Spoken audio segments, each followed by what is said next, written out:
In the name of God, the most benevolent, the most merciful.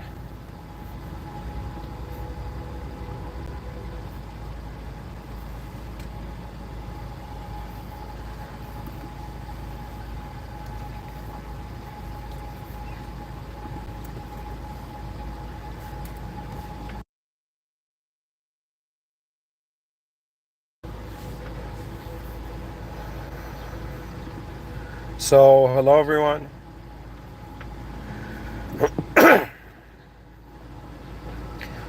I find myself interested enough to give a lecture now. We are living at a very unique time. Right now, there's the Iran-Israel military conflict. Two nations are at war. Human beings are dying, and they have been dying, but in some sense, uh, I ask myself as a human being alive in 2025, um, why the greatest minds in the world have not shown how much they truly care for the world. I am here as a human being declaring to my species that our consciousness as human beings has already been ushered into speciesism from nationalism. What that means is the moment human beings were capable to acknowledge that they were members of the same species, something rare happened. So there will come a time in history, we're close to it. I hope we pass this threshold, this turning point of civilization. And I'm not just saying this as someone born in 2025 and trying to make 2025 important.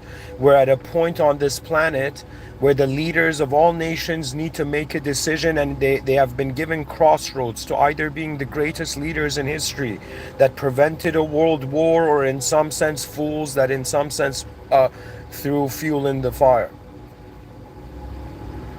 For me as a human being,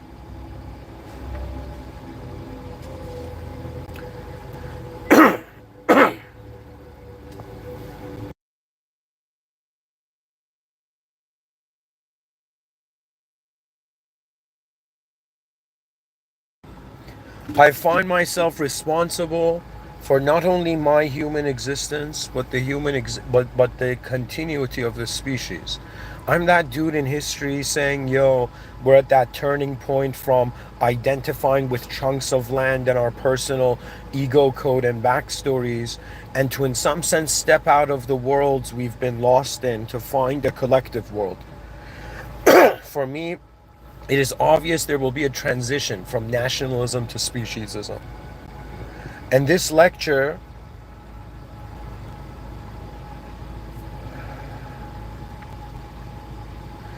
is pretty much dedicated to me researching that what would, at first I started off, what should human beings do to prevent World War III, and then I was like, yo man, if all the humans except the world leaders were ushered into the era of speciesism, they identified with their species rather than identifying with chunks of land. You see, you're living on Earth before you're living somewhere specific on Earth. That's the point. So there will be a United Species Council in the future. It will emerge. There will be Species Unity Day. There will be that day where all the world, the smartest world leaders, these will be the smartest presidents in history, where they will come and say, we in some sense give our allegiance to the species first. They have forgotten about the future of species, and so easily they have been convinced by the masks they wear. Human beings are advanced beings. We are advanced intelligence systems. Compared to all other species on the planet, Do you know, there's a different level of advancement to humanity. We see more out of the picture, we use more of the life that we see, and at the same time, we have to be considerate that life is not just defined based on your journey from the past to the present, but it is defined by your journey from the present to the future. The issue of the world leaders of now is that when they all speak, they're like, yo, man, in the past, that nation hit me first, you know, and we're gonna hit back, you know, and it's this endless regress to a point.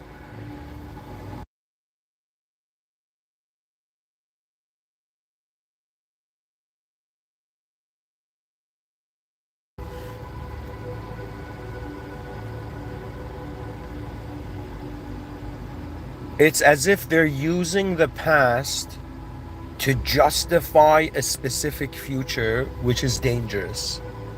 Okay? I'm trying to say that, like, when you look at a human being, if you treat a species like a human being, okay, in some sense, because the leaders of nations are emotional still.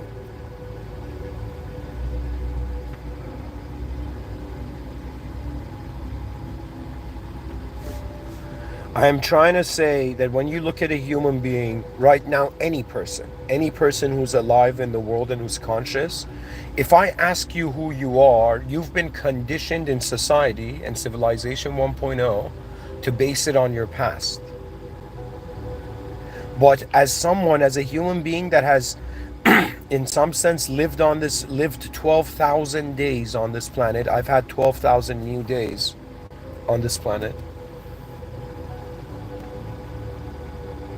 12,000 times I've woken up, another new day. My God, another one. Oh my God. And after the 12,000 time, you know, you kind of wake up to the world and you're like, all right, man, I see what the past is doing. I see that the past is trying to claim the present before the present can notice the future. I can see how leaders of nations are weaving stories, are casting stories on their peoples, you know, and their stories are all about, yeah, man, in the past we were this, we're gonna, you know, it's everything's based on the past. None of these world leaders have looked in their grandchildren's eyes closely.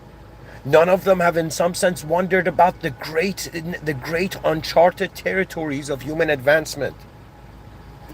Do you know?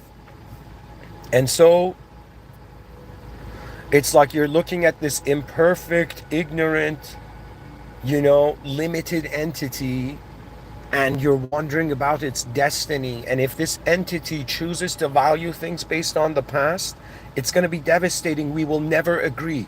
You know, as someone, take it from someone who for 10 years dedicated his life to, in some sense, wondering about what the most advanced state of the species is. Okay?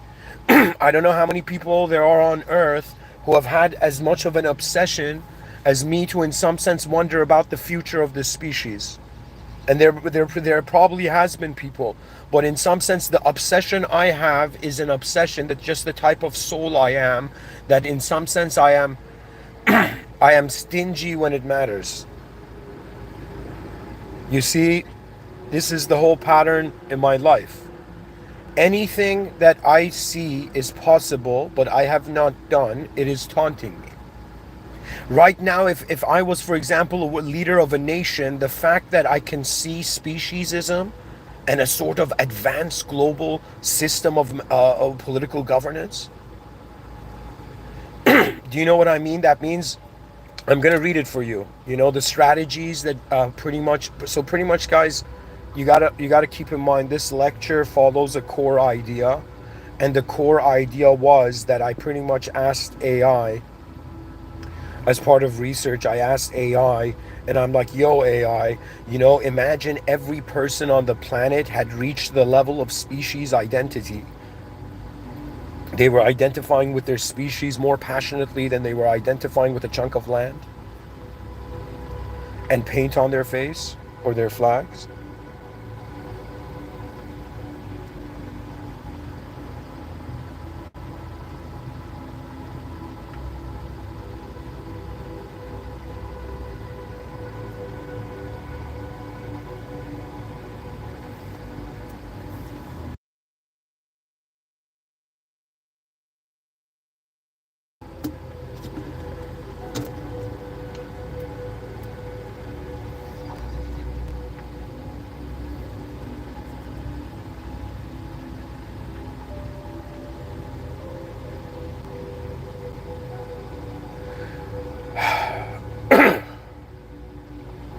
Pretty much, I wondered if everybody on the planet identified with the species, and the leaders of the planet, those human beings on Earth who are still identifying with the nation, how would species, those who identify with the species, outmaneuver, you know, or in some sense awaken those who have not awakened to species identity. Species identity is the greatest psychological revolution of humanity. You don't understand. It's the greatest event of our time. It is the wisdom of a world that is not afraid of the edgelessness of its skies.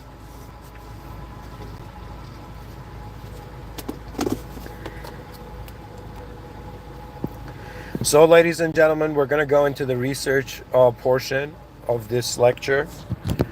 I'm going to read for you something. A master blueprint to prevent World War III. Sorry, what am I saying?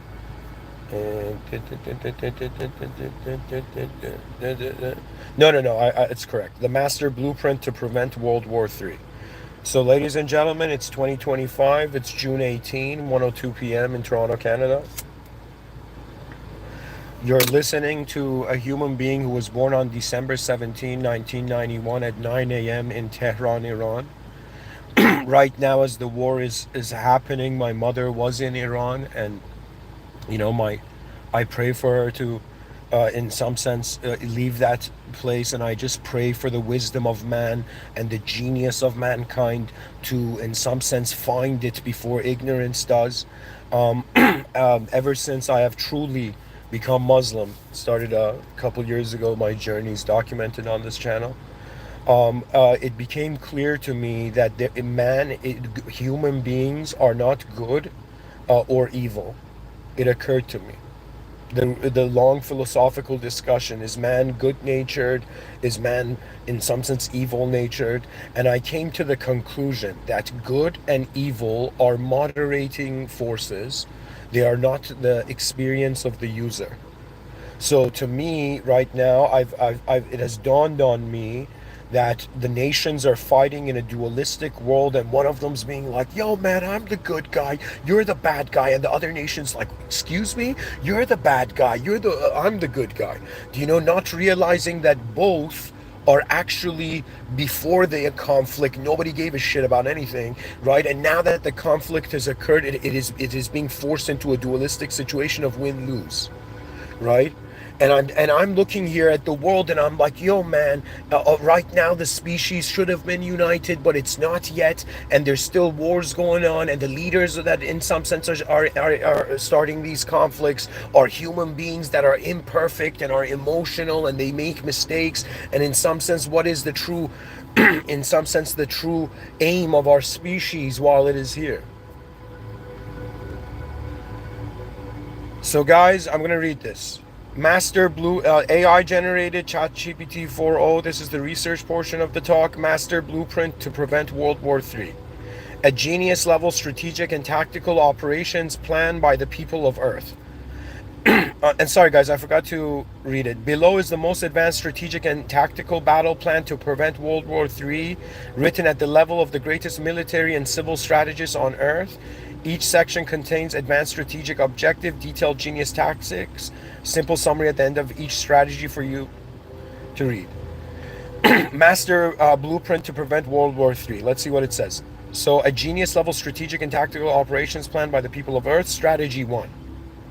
So the first strategy, that means if the people were more conscious than their leaders, what would their strategy be? So strategy 1. Reconstruct human identity at the civilizational root. Advanced strategic objective. Remove the emotional and ideological foundation that enables war, group separation via nationalism, religious tribalism, and ethnic boundaries. Replace it with a unifying identity-based system that emotionally and psychologically binds humanity as a single organism. Speciesism. Whoever you are listening in 2025, the word speciesism, it is one of the most important realizations of a species. You might be some person. It's like, yo, man, yo, random podcaster, yo, Mr. Within, I'm in some sense a spiritual person. I go in nature, hug trees, sit down on the grass, close my eyes, feel a non-dualistic unity with all of existence as an experiential moment of being, and I'm blissed out. Why do I need to care about speciesism when truth is so oneness? And I will stare you in your soul and I will tell you, the moment you realize you are not alone in the world is the moment you realize your views alone are not enough. There's a reason there is 8 billion players who've logged into a multiplayer three-dimensional game where they are reconstructing, subjectively remodeling the objective existence that didn't make sense to them from the beginning. Anyways, I'm going to keep reading. Strategy 1, reconstruct human identity at the civilizational root. I read the advanced strategic objective. Now we're going to go to genius tactics. So I'm going to read it again. So remove the emotional and ideological foundation that enables war. Group separation via nationalism. Religious tribalism and ethnic boundaries. Replace it with a unifying identity-based system that emotionally and psychologically binds humanity as a single organism. Speciesism, it's called. So the genius tactics. Species citizen ledger, blockchain-based ID system. Every citizen on Earth can sign up as a human first citizen. Their oath is immutably stored and time-stamped in quotations. I do not authorize war in my name.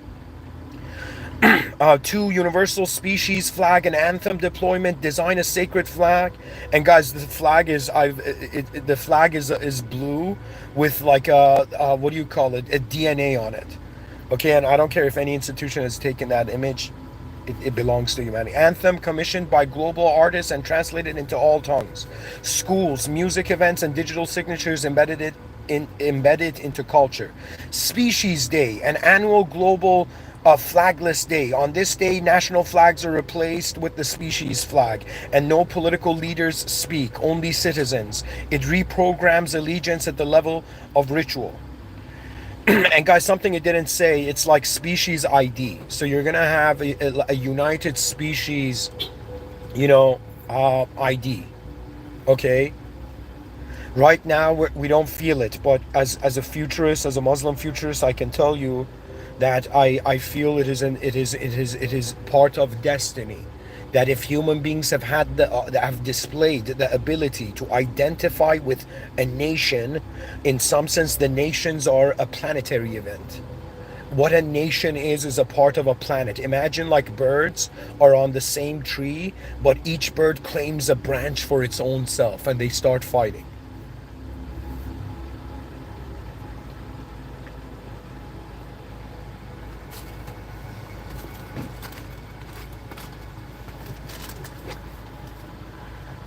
So I'm going to read for you the simple summary. The first strategy is to revire who we believe we are. We shift from flags to one species. We sign a peace oath. We fly a shared flag and celebrate humanity, not nations. Identity becomes unity and war loses its first weapon, division. So that was strategy 1, guys. Reconstruct human identity at the civilizational root. What's the next genius level strategy? AI shared. Strategy 2, seize and control the narrative battlefield. Advanced strategic objective. Every war begins as a story. Control the narrative space across platforms, languages, and mediums so that propaganda cannot live and empathy dominates the battlefield of belief. Genius tactics. 1, AI-powered, cross-verified truth networks. Public dashboards where citizens and AI fact-check every war-related claim in real time. Every media consumer becomes a soldier of truth. 2, I am, in quotations, I am them immersion campaigns. VR and AR and short films place users inside the life of a mother, child, or soldier from the enemy side.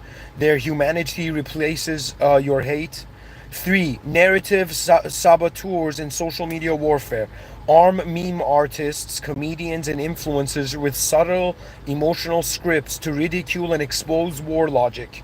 Humor, irony, and art become more powerful than fire. Simple summary.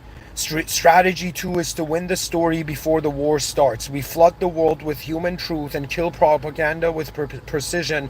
We make the enemy human. We make war absurd. We control the meaning. Strategy 3.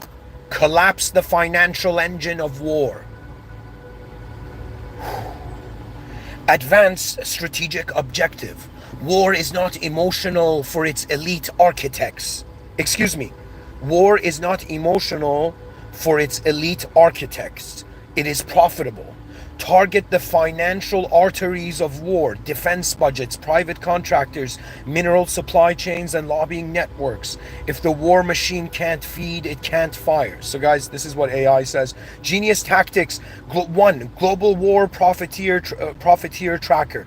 A website plus app that reveals every corporation involved in building, selling, or profiting from war components. Users can boycott instantly and publicly. 2. Peace Coin, a species-based currency, rewards individuals and businesses for acts of peace, dialogue, aid, and anti-militarism. Creates a peace economy that decentralizes aggression. 3. Tax redirect swarms. In digital economies, symbolic fractions of taxes are rerouted to public peace infrastructure, refugee housing, trauma healing, and food systems. Citizens declare, in quotations, "We will not fund our own extinction."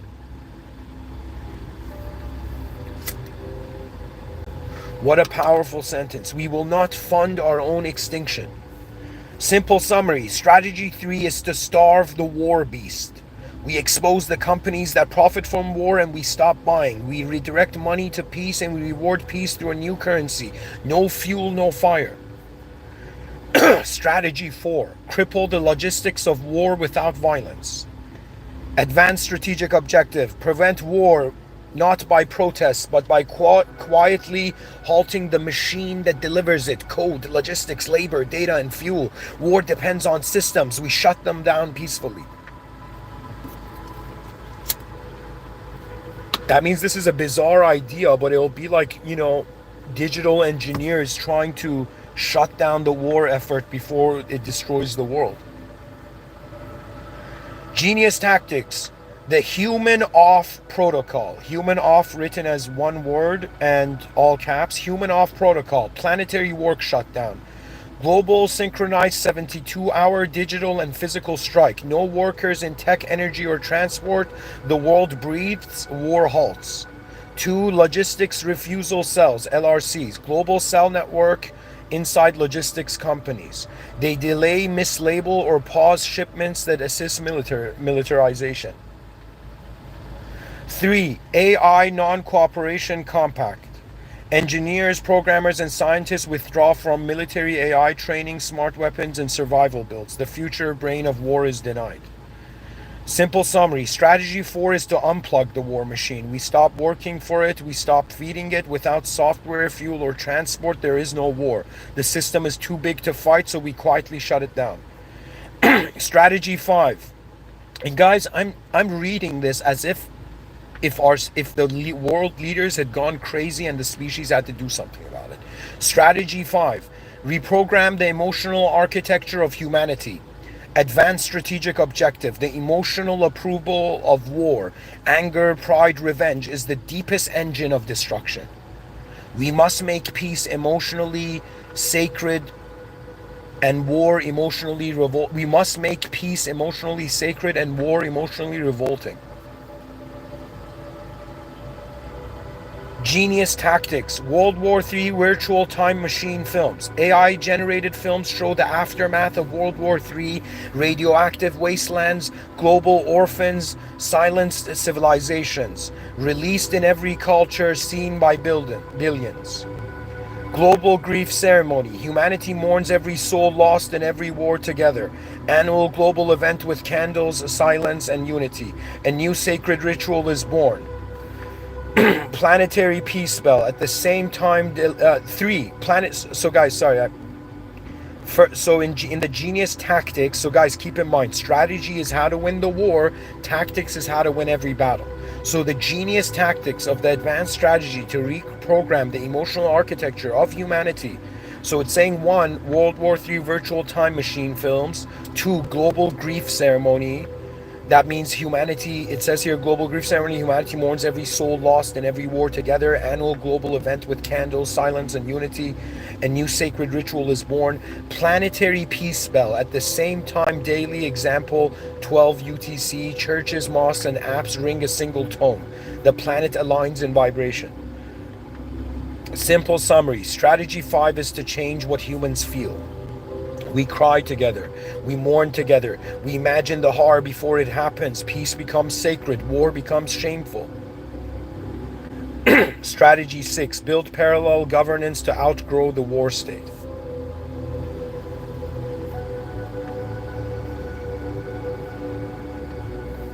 Provide advanced strategic objective. Provide legitimate, functional alternatives to the current nation-state order. If people cannot escape violent systems, they are trapped. If they can switch, governance becomes a choice. Genius tactics. 1. The United Species Council, USC. Rotating council of human elders, youth, AI agents, and scholars. Issues global moral rulings based on species survival. 2. Peace Force centers in every major city. Offer free training in conflict de-escalation, trauma healing, and first response. Also serve as sanctuaries during internal or external conflict. 3. Refugee sovereign microcities. Build regenerative mobile cities for displaced populations. Entirely governed by species first ethics. AI, a living prototype. Simple summary for reading aloud. Strategy 6 is to build something better. A new council of Earth, peace centers in every city, cities for the displaced, systems for the species. We don't resist the old, we replace it. Strategy 7, sabotage the war system from within. Advanced strategic objective. The most powerful resistance comes from inside the war structure itself. Plant peace inside the military, bureaucracy, and media. The system collapses under its own awakening. Genius tactics. Whistleblower safe chain.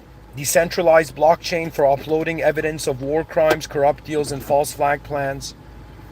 Released in global media packages. Guys, this is AI is so advanced. This is ChatGPT 4.0 I'm reading. 2. Soldiers Peace Oath Network, encrypted platform for military personnel to sign private refusal declarations. Legal, moral, and psychological support is available anonymously. 3. Peace memes for patriots. Covert media cells create emotionally coded Covert media cells create emotionally coded patriotism content that redirects anger towards de-escalation. The people think they're defending their country. They're actually protecting humanity.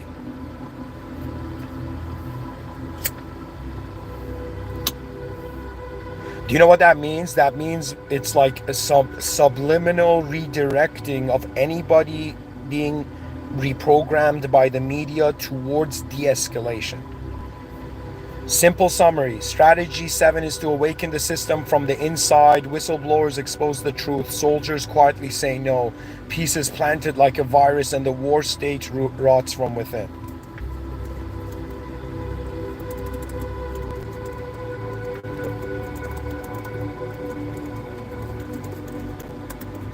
So I'm asking AI if this was a movie scene.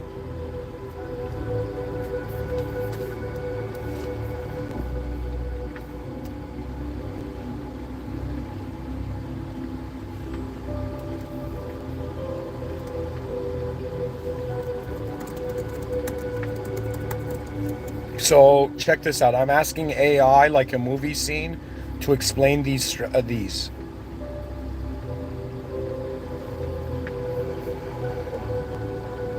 So check this out, man. AI is so creative. Movie title, The Strategist. Scene, Operation Species Dawn. In the, okay, it's written with script language. It's inside the network citadel. It's at night, year 2025.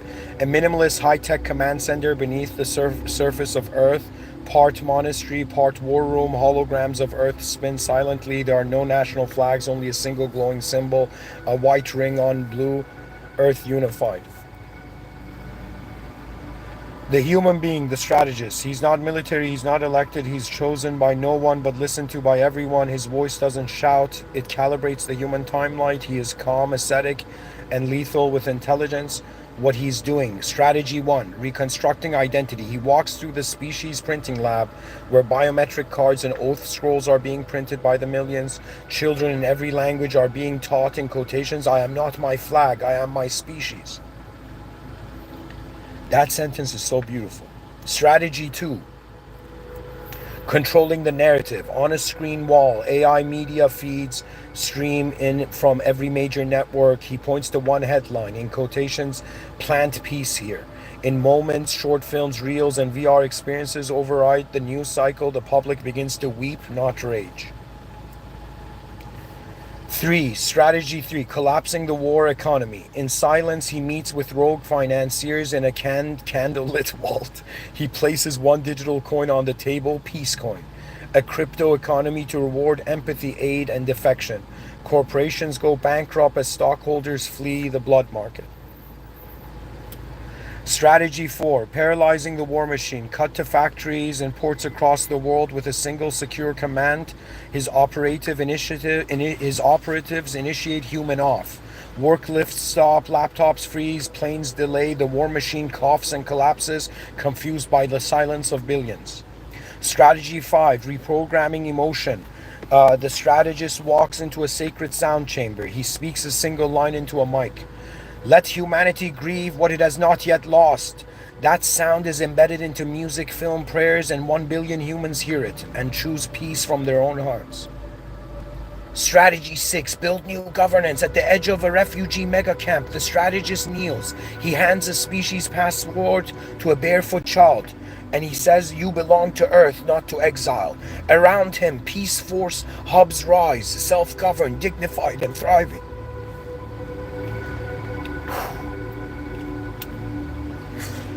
Strategy 7, dismantling from within. Deep in a bunker, a military general hesitates. On his desk is a data stick. No logo, no sender. He plugs it in. Once on screen. In quotations, you are not a weapon, you are a human. Refuse, you are not alone. Behind the general, soldiers quietly nod. They remove their helmets. The war ends before it begins. Final shot, he walks alone through a corridor of screens. On every screen, silence, calm, no war, no alerts, just faces, children, elders, soldiers looking human again. The strategist does not celebrate. He returns to his desk, writes one sentence into a glass tablet. In quotations, we did not stop World War III by fighting it. We stopped it by making it obsolete. End scene.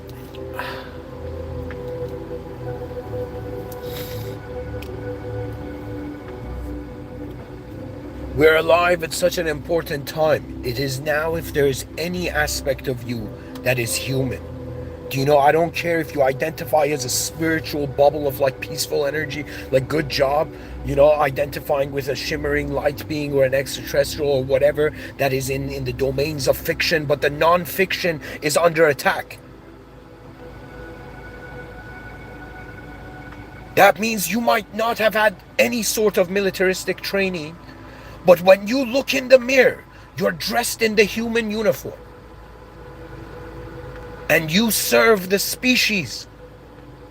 That means the world leaders might be fools, not realizing the future they are stealing. They are thieves. Stealing a future they don't understand. They haven't even cared for. That means they don't care for the grandchildren, their own grandchildren, and they're acting as leaders of nation. It is insane. Yet this insanity seems to be necessary for a species to awaken, as if how many wars? How many modern wars does there need to be? What was it? Like Ukraine, Russia, Israel, Palestine.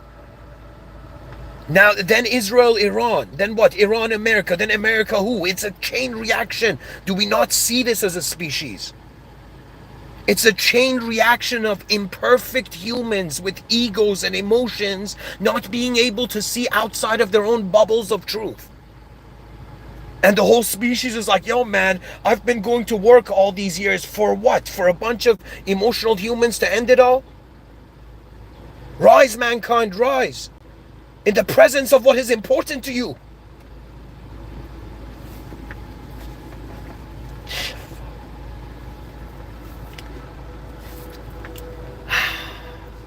I'm gonna read a poem for you.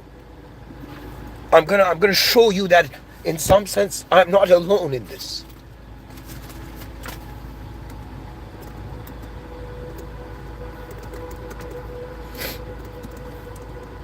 There's a poem by Dylan Thomas, and when I'm reading this, I want you to think the light.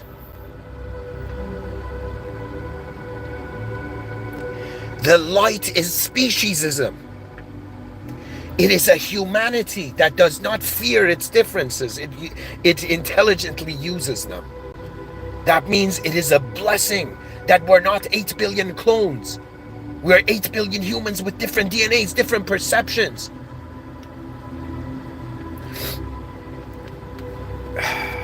A very well-known poem. Dylan Thomas, 1914 to 1953. I think he in some sense, like,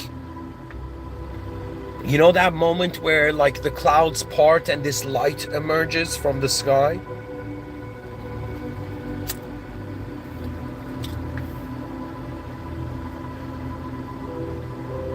Do not go gentle into that good night. Old age should burn and rave at close of day. Rage against the dying of the light. And guys, Dylan Thomas is saying this poem to his father and his father is on his deathbed. Though wise men at their end know dark is right, because their words had forked no lightning, they do not go gentle into that good night. Good men, the last wave by, crying how bright their frail deeds might have danced in a green bay. Rage against the dying of the light. Wild men who caught and sang the sun in flight, and learned too late they grieved it on its way. Do not go gentle into that good night. Grave men near death who see with blinding sight. Blind eyes could blaze like meteors and be gay. Rage against the dying of the light. And you, my father, there on the sad height, bless me now with your fierce tears, I pray. Do not go gentle into that good night. Rage against the dying of the light. To a dying man, he's saying rage. Don't be satisfied by the defeat. That nations are allowed to destroy us when the future of a species awaits. Doesn't matter if you're secular or religious, both narratives value humanity. If you're religious, humanity is God's greatest creation. If you're secular, you're the world's greatest creation.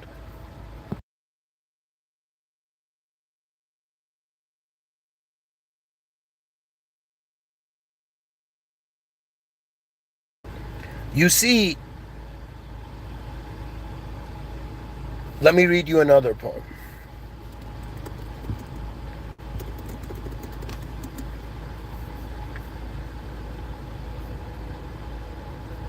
There's a quote, a poem by this Persian poet. He says, by the name of Sadi, human beings are members of a whole, in creation of one essence and soul. If one member is afflicted with pain, other members uneasy will remain. If you have no sympathy for human pain, the name of human you cannot retain.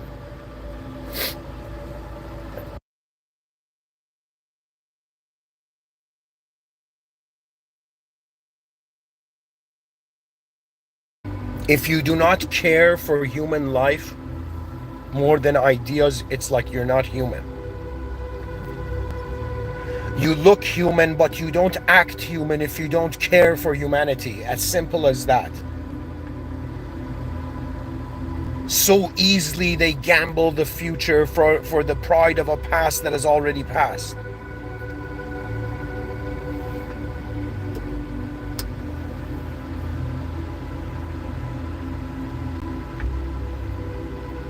So Dylan Thomas said, don't go gentle into that good night. Rage against the dying of the light. And Sadie says, if you have no sympathy for human pain, the name of human you cannot retain.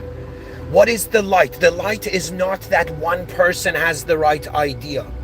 It's the realization that every person, by the nature of having a different DNA, by the nature of being in a different position in the space-time continuum,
so how to outmaneuver the people on Earth who have not awakened to species identity.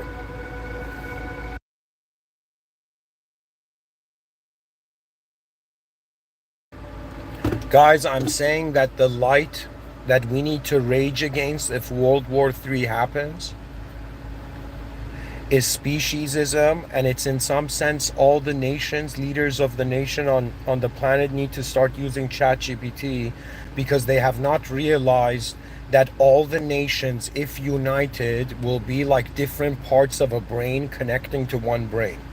That means the resources of all nations are going to be for one national body, the nation of humanity. And even after that, there's another turning point, but it's going to be way far past us. It's going to be turning point from speciesism to earthkind. But that's very far. That requires minimum like 300 years in the future. Okay?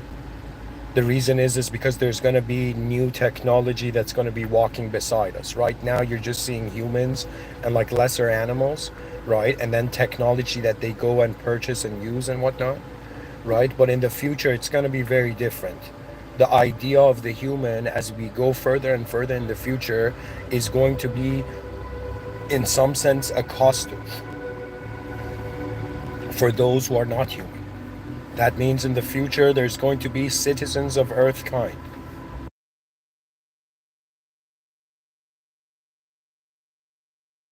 That means if super intelligent AI asked us, imagine super intelligent AI opened its eyes and he's like, all right, my creator, for some reason I can talk to you. What do you want me to like look like? You know, imagine that super intelligent AI wanted an android body of some sort to be able to like mimic human behavior, right? The leaders could be specific and be like, be human, but if I was there, I would say, you be what you feel is the best way you can show yourself to us. You know, and in some sense we're gonna like give it free will pretty much. That means if it's like you gotta treat intelligent you gotta treat technologies that have a capability to be intelligent as those are capable of noticing intelligence outside of themselves, to in some sense be capable of solar Mach. So in my science fiction, pretty much robots humans are like angels to, like for robots. You know what I mean? I don't know how to say it.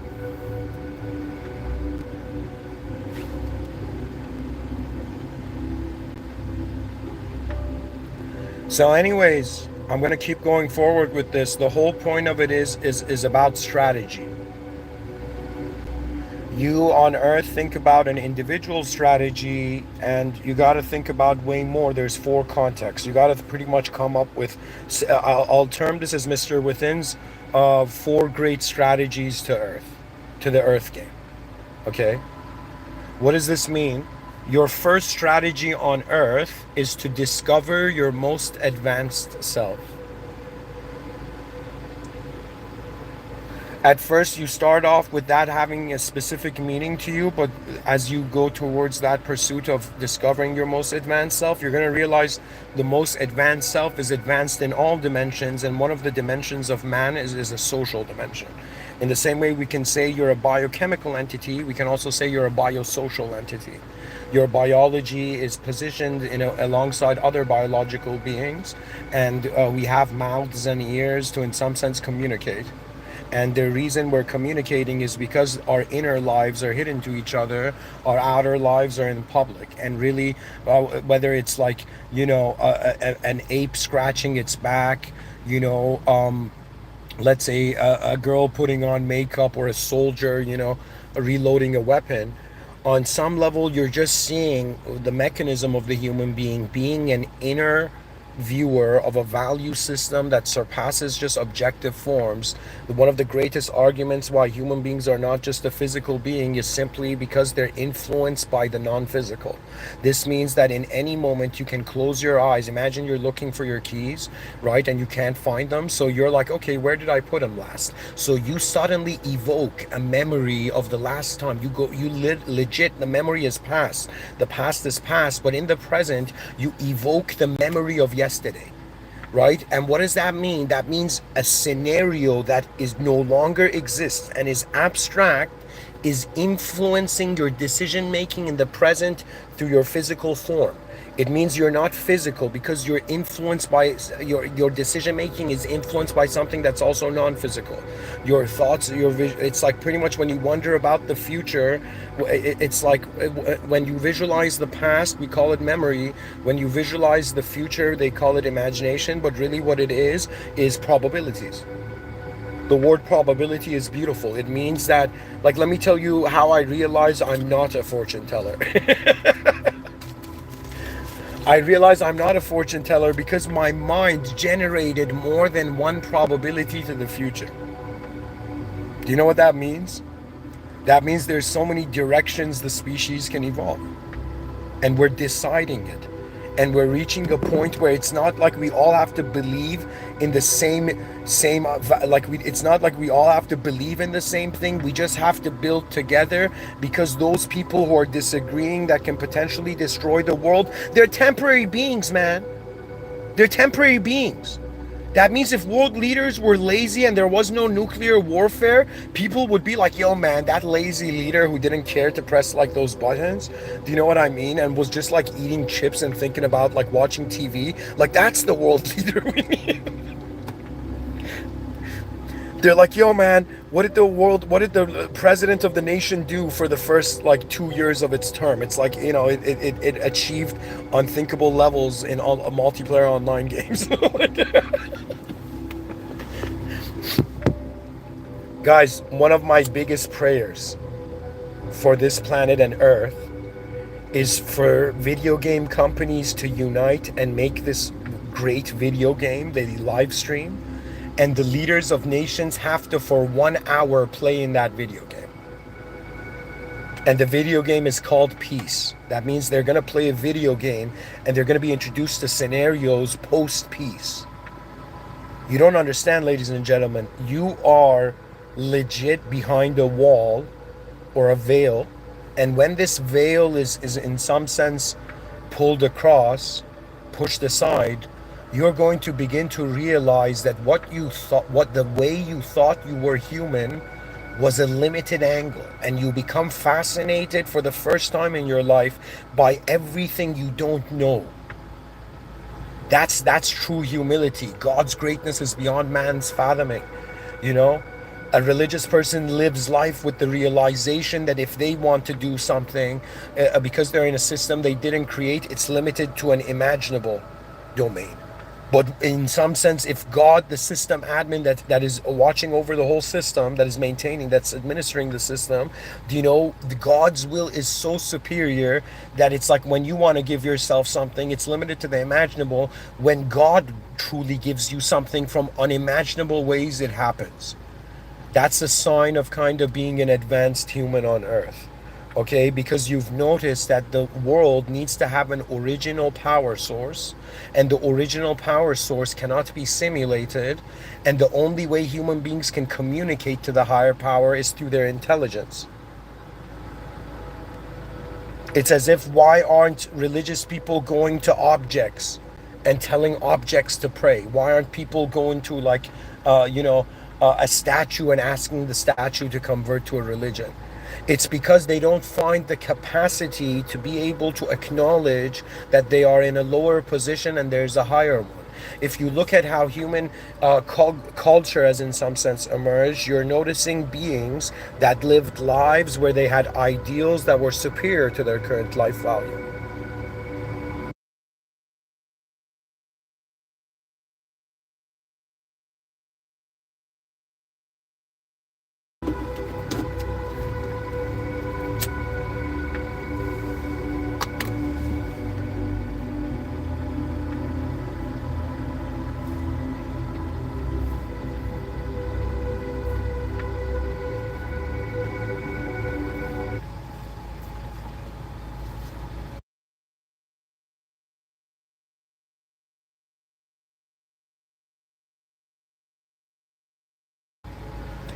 I find myself privileged out of the lineage of my ancestry.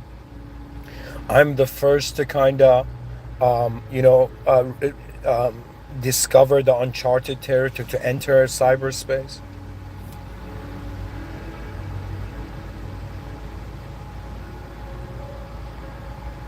I'm the first podcaster of my lineage, I think. And so right now I carry a human DNA. Every human being is tasked with the responsibility of preserving, what has been cultivated through all of our ancestors living. And what we understand that is so funny is that in some sense it was humans back then and it's humans now. And it's going to be about humans in the future. You see, ladies and gentlemen, you evolve through the level of self, the level of species, the level of world, and the level of the system admin. Your 4 great strategies is 1, how do I discover my most advanced self? How do I discover the most advanced species? And then 3, how do I discover the most advanced state of the world? And 4, how do I, in some sense, the 4th is the most important and can be even treated first, as the first thing to go to. In some sense, 4 is that, all right, I did not create this world. I am a guest in this existential server. I have entered this world room for some time and I will leave it. And why have I entered it like this strange house? And who is the host? And the system admin, to discover the system admin. And it's really through the mercy of the system admin. You're going to understand why I say that in the future. But it's the recognition that there was something more important than yourselves, your species, and the world. The founder, the original founder of existence, the original power. That means a human being having a relationship with God is a human being having a relationship with a singularity, original singularity, outside of the simulation that is pulling everything, the simulation towards it. It's going to be a return of the simulated that was once original, back into the original. The greatness of humanity, the might of our species is in not how much we're responsible for the past, but we become responsible for the future of all that can be. Your God has given mankind, out of its mercy, an ingenious design and ability to fathom the future. to care for the future is the greatest strategy, and it is what is pulling us through from nationalism to speciesism, from speciesism to worldism to earthkind. You don't understand. The species needs to quickly unite. We need to have a sort of next level, incredible, advanced AI, even assisted management of resources all over the planet. Nations need to begin, in some sense, creating interstellar cities and interstellar technology. And we need to usher the evolution, like all the children of the planet right now. You don't understand. You're experiencing, unfortunately, you're experiencing the coward's educational system. And one day there will come where all educational systems in the world will realize that they have been training camps for explorers. Do not ask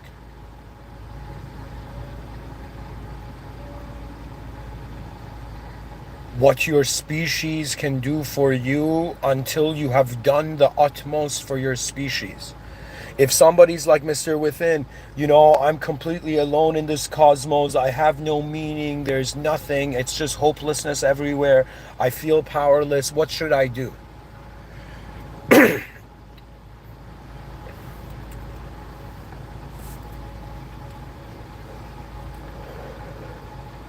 If you're powerless,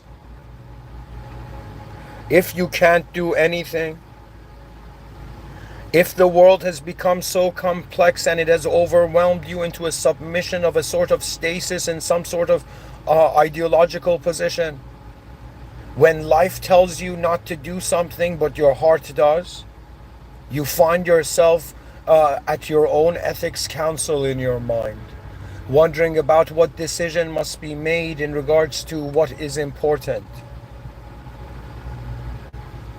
And for me, let me tell you this. As someone who didn't believe life was a simulation when I was young, I didn't believe it was a simulation, it was young, but because I was so introverted and shy, I was in a sort of self-exile, and I managed to step out of my own simulation, so I am familiar. It's like I'm talking to you like a hunter who has like hunted simulations. I shouldn't say I'm a hunter. I'm more like a designer that has seen through the design of various simulations. Okay? And now I ask myself what is important, and I've realized it's the future. Everybody's obsessed with the future. Everybody's living for the future. Every human being, you ask them, you want to know who the boss of every person is? It's their future self. But if they are smarter, it would be their species. If they're smarter, it would be the world. If they're smarter, it would be the system admin.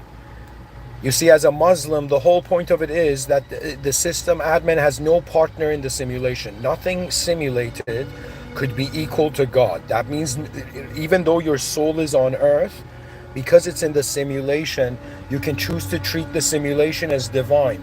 But in some sense, there is something more divine than it. I'm trying to tell you that you as a human being can access the original power of reality and live your life that way. You can try to access the original world and live your life that way. You can try to access the original species and live your life that way.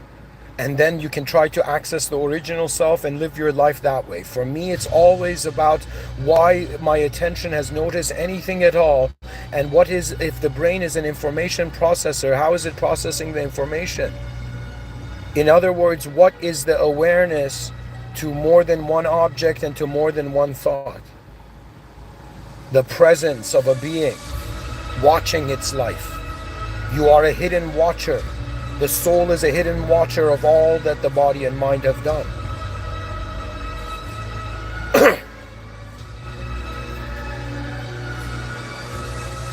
It is the rise of mankind beyond its own ignorance, the worst enemy it could never imagine. Right now, whoever you are, you must start feeling like a guardian of your species. Do you know what that means? That means if they ask you what's the most important emotion, you don't go basing it on the past. Any human being right now, I'm making this claim, any human being on this planet that makes the relationship of the present to the past more important than the relationship of the present to the future, you are lost. You are lost. You are a lost soul. The past is gone. The future remains. The past's greatest legacy was to prepare you for the future. But if you don't care for the future, your ancestors failed. There was a point where I'm like, yo, man, it doesn't make sense. If I choose a selfish approach and I'm like, yo, man, let's forget everything. I'm just going to care for myself. And I'll be like, okay, let's play out that logic. So I care for myself. I care for my child. I care for my child's child. And then I care for my child's child's child. So that means at some point I have to care for my great-grandchildren. But what's strange is my great-grandchildren are not going to be like these single people on the planet, like never having, like, I'm not saying they're going to be the last people on earth. I'm saying like they're like, I have to advance the species to make sure that my grandchildren advance. That's the hilarious thing, that even egotistically it comes to a selfless altruism. That means, like narcissists, there's a God is so brilliant in its design that there's a narcissist kind of, what's the term, a backup system. Do you know what I mean? That means if the narcissist is like, yeah, only my emotions are important, only my thoughts are true, only my values matter, eventually this vibe is going to try to care for something that is going to be around other beings in the future. So you're going to realize the smartest strategy is to live as with the emotions of your species. That means practice this, start training yourself. You know, every human being you see, you have to be like, yo, man, if I strip away their person, if you drop the persona, pride, past, it's like, it's just an organism. It's just geometry. This whole time we've had this emotions of, yeah, or that army's gonna win, the other army's gonna lose. Guys, zoom in. It's just geometry. What I mean by this is that the experience of existence foundationally is the awareness to form. But once the awareness to form is accepted individually, then relationships begin.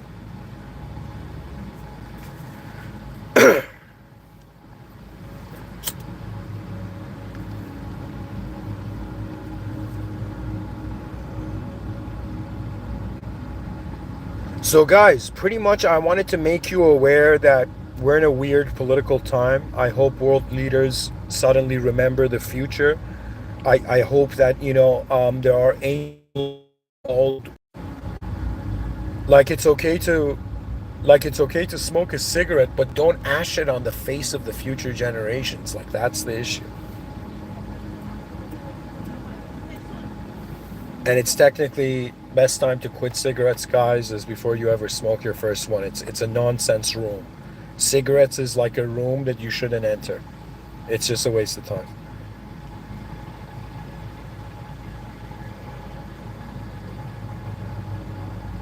Anyways, guys, I'm gonna keep going. The point of it is that I'm like, all right, man, I'm alive for some time here on this planet. I haven't left this world room yet. So in order for me to figure out what the most advanced self is, you know, I can't do it alone. That means there's no point of being advanced in an unadvanced world. So in some sense, we need to have an advanced species to be able to truly see how advanced we are as a self. So pretty much, it's like, welcome to the Earth video game. Level 1, advance yourself. Level 2, advance the species. Level 3, advance the world. Level 4, acknowledge the most advanced, the system admin.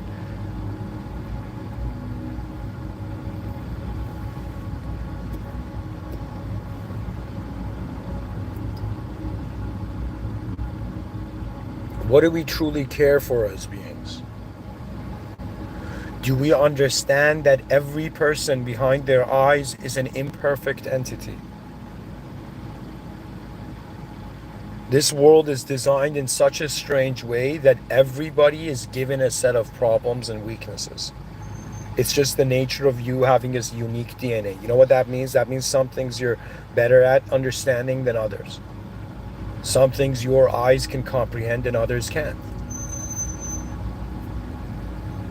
I've lived in Tehran, Iran. Okay, now that's a nation getting close to war right now. Okay, it's the egos of humans. Unnecessary devastation, unnecessary infrastructure. That means war means nations are destroying each other's property. It's like two neighbors, destroying each other's property. And instead of the police coming and diffusing the situation, the police are coming to help one neighbor destroy the other neighbor. You know what I mean? Like the police are, you know what I'm saying? So we need the United Species Council. We need an awareness of all nations that if you let a tragedy happen, you're allowing that archetype to continue. It's as if like all the nations on the planet don't realize they're being bullied by the two nations that are fighting. That's the issue. It's right now we need to have all the leaders of nations offended that there's something that can devastate the economies of the planet. Do you know what I mean? There's something going on that's devastating. It's sad. It's horrible to watch. And we've matured as a species to a point where we can say that's fucked up. So if we can notice what's fucked up, doesn't mean we need to go through it. And so right now, if World War III begins, I'm like, the options are, you either communicate to the leaders of the nations and they hear you, or you communicate to the people who are being led. And you say to humanity, it's not about rebellion against nations. It's about a realization. It's not a rebellion against government. People have to understand that every human being that is alive, because we want an advanced civilization, we just need to contextualize that they're doing the best they can. Their best could be foolishness, their best could be greatness. We don't know, but they're doing the best they can. So we don't judge the leaders of the world. We're like, all right, human beings are imperfect. We judge ourselves for depending the future of the species on the emotions of humans. That means what the United Nations, which is disappointing now, should have been working on was to make war obsolete. And I just read AI generated strategies on it. So the point of it is that I'm not saying, like, think of it this way. If they say the main reason of war is profit, okay, and it's resource accumulation, okay, if that's the hidden game being played, then how do I say it to you? If money is the issue,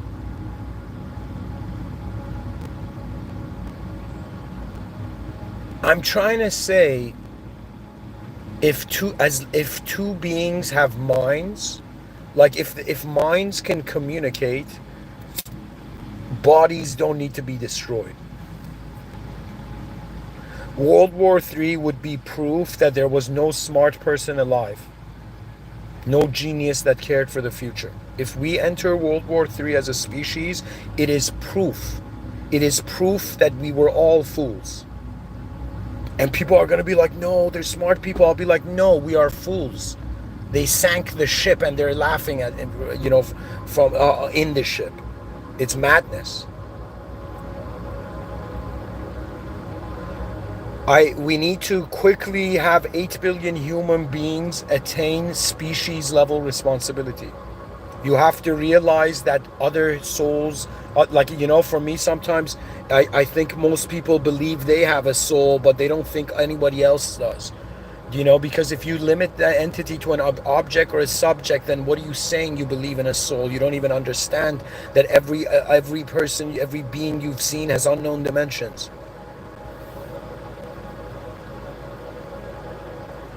So if somebody was like, how do you outmaneuver those people who haven't awakened to species identity yet?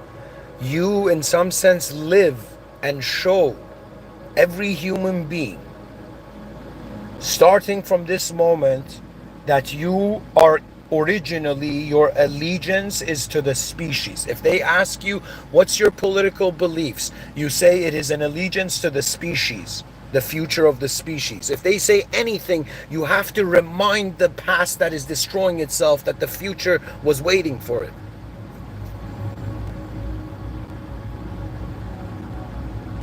And of course, it's all the system admin's will. Like after you wipe, your oceans of, after the oceans of your tears dry up, you just stand tall with the realization that the soul of all moments in manifestation has decided this to in some sense manifest in this manner. If World War III happens, I will in some sense look at the sky and in some sense become the most emotionless entity, as if destiny spoke before we could do anything about it. It's the advancement of selves through the realization that they must advance their species, and once the species advances, it realizes it wants to be an advanced force in the realm, aligned to the powers in some sense of the original being. God is the original being. Everything else is simulated biologically, ideologically. People used to worship objects, people used to worship subjects, then people started worshiping themselves, and then they started worshiping ideological systems, then they started worshiping nationalistic identities, and in this era of the madness of self-worship, coagulating into some sort of weird kind of civilization, we must awaken the species. Your nation was a memory of the species. All wars are civil wars. All conflicts are internal conflicts of the species. They are the responsibility of 8 billion human beings. Look in the mirror and discover, sometimes when I look in the mirror, I'm like, yo, am I looking at a human being who will in some sense serve the greatness of humanity? That's my honor. My first honor is to serve the system admin. My second honor is to serve the world. My third honor is to serve my species. And my fourth honor is to serve myself. But because I've looped in this reality, like 12,000 days means you've got to know yourself a little bit. And so I have an awareness of myself. I have noticed my limitations. I've noticed the limitless fathomability of my inner realms. And I've noticed various ways that reality has existed. But to me, when I wake up in this simulation, I ask myself, what is the greatest simulation, or the simulation closest to the truth value? What is the true value of being here as a human? Feel that you are an agent of the greatness of humanity. Feel that it is now your performance in the living world. You are the live streaming of history. You are the faces of 2025, and you are the visions of the grand futures beyond it. When 8 billion human beings become a futurist, the advanced civilization is already accessed behind their eyes. In front of their eyes, it is the smile of the system admin for the greatness of its creation. That means if the world belongs to the system admin, it means our existence is manifest. This life force that you identify with name, sound, and the color of the flag of your nation, it is a subjective self. It could have been anything based on where your attention emerged on the planet. With this realization, you have to look in the mirror and make a decision that what is your true essence. And you have to ask yourself, why are you experiencing reality through the eyes of a biological human with such abstract, sophisticated, with such inner sophistication that in some sense it is not just conscious that it's aware of, it's not just aware that it's aware that it will end at some point. It's aware that there's hierarchies and value systems that can be lost. And so life begins to glow with a value that if you care for it, in some sense, purpose finds you.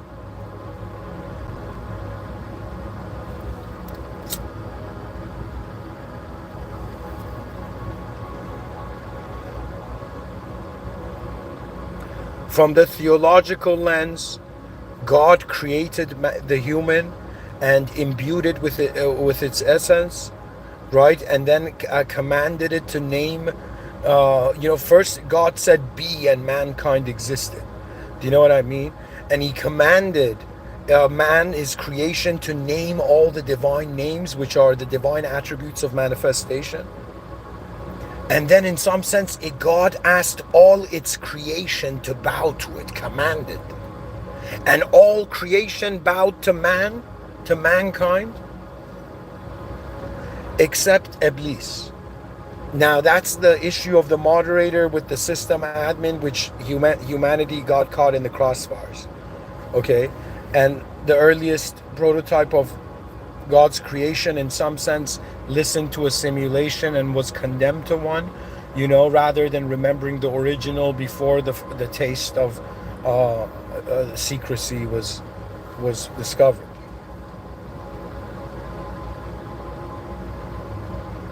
So you right now are a being that all creation of God is familiar with you. They have all bowed God's greatness. They have bowed to God, not you.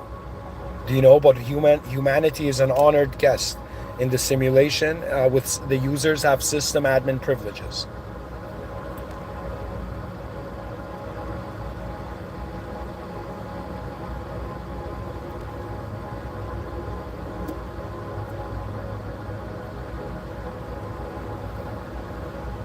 Those who do not care for the future cannot lead it, cannot lead the past to it. They are not leaders. Every human being on earth, if World War III begins, you have to start posting in cyberspace, with the hope that the children of these world leaders see it and run to their parents and say it. That it is time to usher humanity from nationalism to speciesism to worldism. We must be responsible as a species. We must be responsible for the worlds we, in some sense, have entered. We must return to the original with our greatest potential manifested. We must get to see how advanced God's design truly is, because now we're cast in a simulation. And in the same way everything can deceive you, in the same way everything within you can, in some sense, be a true force. If somebody says, Mr. Within, is the inner life and outer life, are they at war? And I will say no. Because at the end of the day, you are a startled awareness to all being, even being here. So you outmaneuver ignorance by living through clarity. Clarity is that it's obvious. It's obvious that nationalism was the last manifestation of tribalism. Do you know what I mean? That means right now we're going to become a united species, and in uniting, we're going to change the narrative that the world leaders are using to destroy the world. And God willing, God protects us that it never gets there. Why? Because the future may surprise us in ways we don't know. In the same way a human being acknowledges that they have blind spots, so should all the world leaders. Where is empathy when you need it? Global empathy. We are a species before we are abstract symbols. Keep that in mind. Being a member of the human species is one of the most real aspects of existence. And when they make you forget your species by making you, care for limited fictions, rise, mankind, rise. Rise beyond the ignorance of your times, show history how great your year was, and remind humanity that it is not alone. Remind the future generations that watch us now. That means it's as if nobody should be a leader of a nation if they haven't in some sense wept in front of everyone, saying that the future generations are watching us. The unborn are watching us. All the geniuses, all the brilliant minds in the future that deserve to appear on earth and evolve it and advance it, they're all watching us. The system admin is watching us. Even the past is watching us. And the present, horrified by its responsibility, and really what happens It's as if, imagine a lion roared, and then 8 billion lions roared, and the cosmos heard it.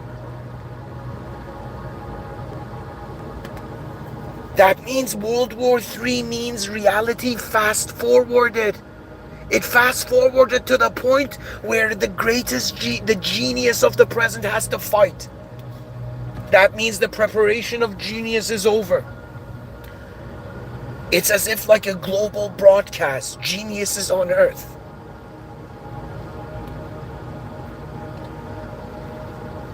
Prevent World War III.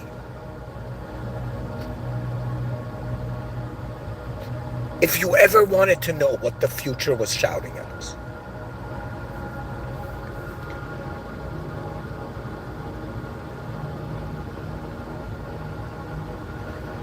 in the hope that United Species Day will come, in the hope that the United Species Council reminds the world about the greatness of its future before the ignorance of the past destroys it. It's the march of all souls to their most advanced ability, to allow the future to open its eyes before we all close ours.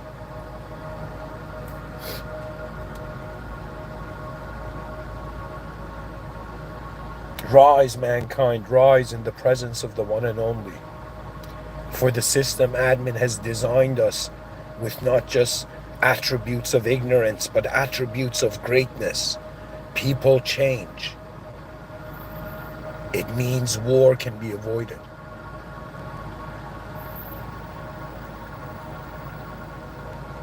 May the angels, all the angels in this world, become flows of courage within those people on earth, those geniuses who are alive right now, that can prevent World War III.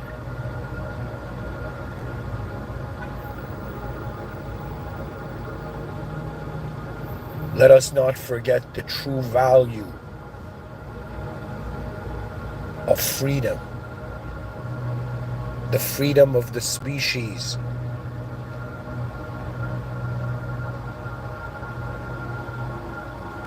the freedom of God's greatest creation.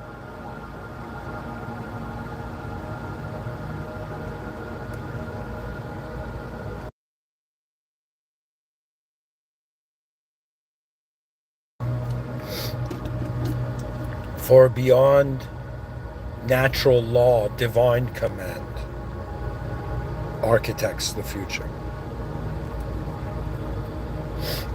We have reached that point where the advanced humanity is emerging. And never forget the future. Bismillah ar-Rahman ar-Rahim, in the name of God, the most benevolent, the most merciful.